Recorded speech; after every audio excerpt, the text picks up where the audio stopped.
मैं सपना तिवारी, भरतपुर, तहसील भूसावर, गांव बारोली, राजस्थान की निवासी हूं।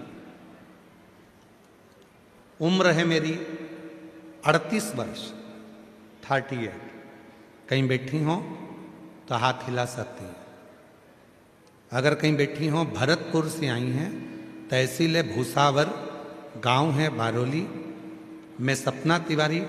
एक लोटे जल का मैं क्या वर्णन करूं गुरुदेव। मेरे पति की मृत्यु 2022 में हो गई थी। मेरे 2 छोटे बच्चे हैं। मैं बहुत दुखी हो गई थी गुरुदेव। फिर मेरी ननंद ने शिव महापुराण के बारे में बताया। गुरुजी, बहुत रोती थी मैं। पति चला गया 2022 में। 38 वर्ष की मेरी उम्र है। घर में 2 बच्चे हैं। क्या करूंगी, कैसे भरण पोषण होगा। खूब रोती थी। तब मेरी ननंद ने कहा, भाभी क्यों रोती हो? सियोर वाला बाबा कथा कहता है, तुम सुनना तो चालू करो।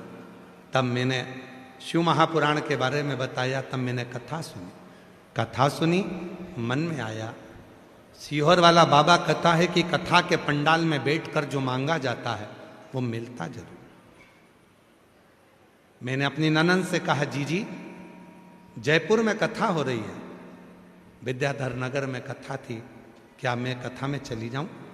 दोनों बच्चों को लेकर, छोटे बच्चों को लेकर कथा में आकर बैठ गई। गुरुदेव, आपने कथा में कह दिया था कि हिम्मत कभी नहीं हारना चाहिए। जितना बन सके मेहनत करो, परिश्रम करो, कभी हिम्मत मत हारो। महादेव को अपना बाप समझो, पिता समझो। एक लोटा जल चढ़ाने जाओ तो अपने बाप से बात कर कर आओ। उस दिन जो हिम्मत मिली गुरुदेव, विद्याधर नगर में कथा सुनी। 20 साल हो गए थे पढ़ाई छोड़े हुए, और गुरुजी 20 साल के बाद आपके कहने पर 20 साल बाद पढ़ाई चालू करी और 10th की परीक्षा दी। और 10th की परीक्षा दी, उसके कुछ दिन बाद बाबा ने ऐसी कृपा कर दी, मुझे नहीं मालूम कि शिव कैसे कृपा करता है। और 10वीं की पढ़ाई के बाद ही मेरे बाबा ने मेरी सरकारी नौकरी लगवा दी। मैं बाबा को प्रणाम करता।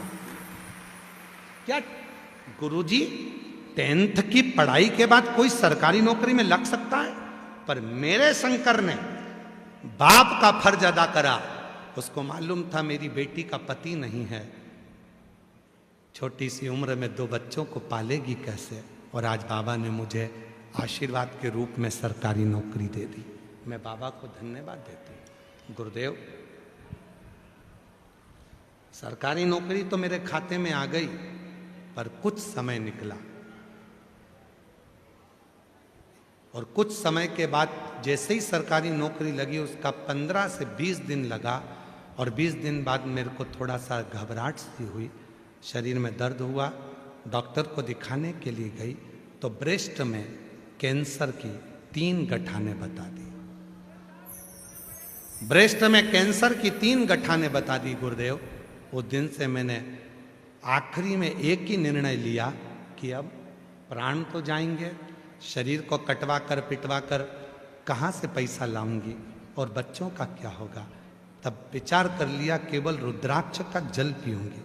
और जो मिट्टी में पंडाल में से उठा कर ले गई थी अपनी झोली में, उसी मिट्टी को पूरे शरीर पर और ब्रेस्ट पर लगा लेती और रुद्राक्ष का जल लेना शुरू कर दिया। उसके बाद बाबा ने ऐसी कृपा कर दी, मेरी सारी की सारी गठाने खत्म हो गई और मेरी रिपोर्ट नॉर्मल आ गई।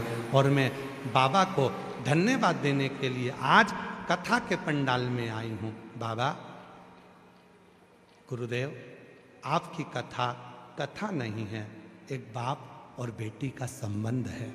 यहाँ जो आता है अपने पापा से बात करने आता है, अपने बाबुल से बात।